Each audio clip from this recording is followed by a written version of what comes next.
Hey y'all, welcome back to the do-it-yourself off-grid sauna build. We're gonna review the cost that it took to build this off-grid sauna during COVID. Actually, when the gyms closed down my sauna, I decided to build my own sauna using a wood-fired sauna stove. So we're gonna review that, dive into it. I will link a video where I showed with you how we kind of did the first start of the build with the concrete, the pillars, the framing. But in today's video, we're gonna review the final product and break down the costs should you be curious or want to build your own off-grid sauna using a wood-fired sauna stove. So come on in. All right, so welcome to the changing room. I downloaded the ebook over at Glenn Arbaugh's site, saunatimes.com, to get the plans for this, the rough plans. I tweak things a little bit, for example, the position of the windows and all that, but this is a changing room. It's an 8x6 changing room. The hot room or the sauna room is also 8x6. Now, if I were to do this over again, I would make this a little bit smaller. The importance or the reason for having the changing room is you have a little bit of a transition for the heat and also a place to chill, relax. I wanted to create an ambiance, an environment, because I have a lot of friends. You know, we do podcasts, I have health friends. If you're in the Kirkland or Seattle area, reach out to me, Mike at highintensityhealth.com. You can come over and do a sauna with me if you're interested. But the changing room is a way that, you know, you can transition from, you know, a stressful day, change, get your wool sauna hat. This actually helps protect your hair. It helps you get hot faster. I have an elk shed that I found out in Idaho, mounted here. So let's talk about some costs. I want to break this down to you so that if you're inspired to build an off-grid sauna, you have options, right? But all in, this cost me $10,700. So I did all the labor myself. My stepdad helped with the framing. Again, I'll put that in other videos. We have the windows. Now, the windows I was able to find off Craigslist.com. These are an Anderson product. You know, that we have a screen, they're nice, they open, they close. You want a lot of ventilation, particularly in your change room, because you're coming out, you know, this thing gets up to 230 degrees, which is why I opted to build one. But some things that I would do differently, I would make the change room a little bit smaller so I could have more people in the hot room, which we're going to get into very shortly. For these windows right here, I actually just made these myself. So I just framed them out of 2x6s. You can get this 5/8-inch tempered glass double pane. I put a window here so that if you're changing, someone sees you, you know, they're not going to bang your head as they're coming out of the door. Built the door. Everything in the sauna, in the hot room, is cedar. This is pine, tongue and groove pine. Unfortunately, when I built this, the cost of lumber, which I'll break that down to you shortly, the cost of lumber was quite high. So all of the lumber costs about $5,000. The concrete, the pour, I dug the holes myself, had a concrete truck come out. That was $1,000 for the concrete truck. All the wood, as I mentioned, $5,000. Stove is about $3,700. The sauna stove from Kumalampa is amazing. It gets super, super hot. I opted for the medium stove. And then miscellaneous things, windows, elk shed hangers. I got this piece of live edge wood for the bench, the legs for that. You know, I wired some speakers so that I didn't have Bluetooth and things like that. I ran that through the framing.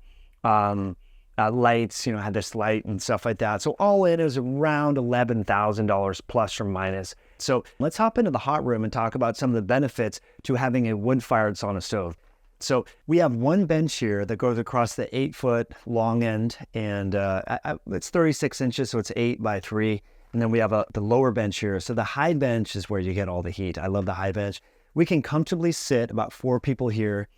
And what makes this unique? Again, the Kumalampa stove. I'll talk about the details about that very soon. But I wanted to have a window so that when you're in here, you know, my daughter, she has friends over, I can see them when we have rain or snow falling. It kind of brings the outside in. So a nice window. This one was 36 inches by 18. Again, a custom built window.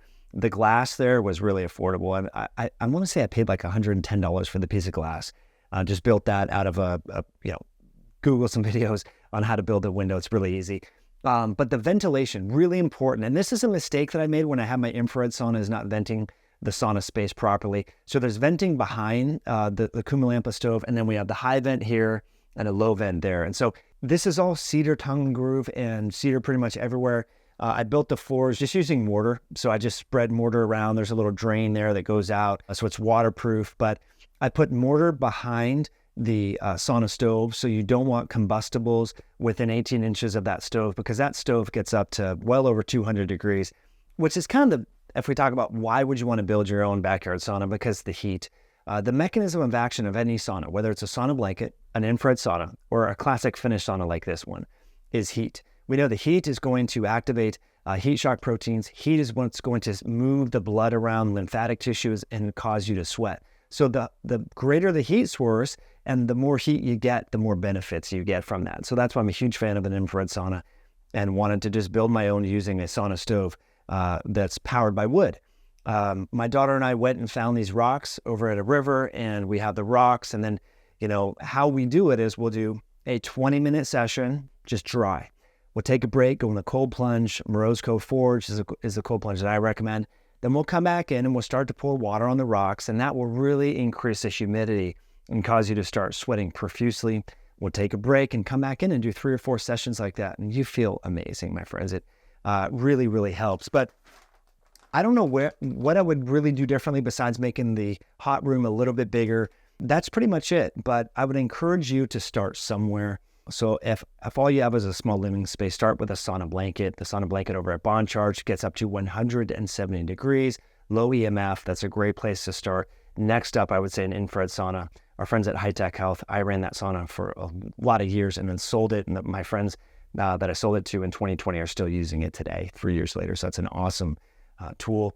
I'm not a huge fan of the barrel saunas. They're a small form factor, but there's such a difference in heat with your legs and upper body. I like a sauna like this because I can put my legs on the bench and my whole body is heating up uniformly. And so the sauna, the barrel sauna is your head is getting super hot, but your legs are not. And part of the benefits of sauna is getting your whole body super hot. So I would encourage you to give this a try. If you want to build a backyard sauna, go to saunatimes.com.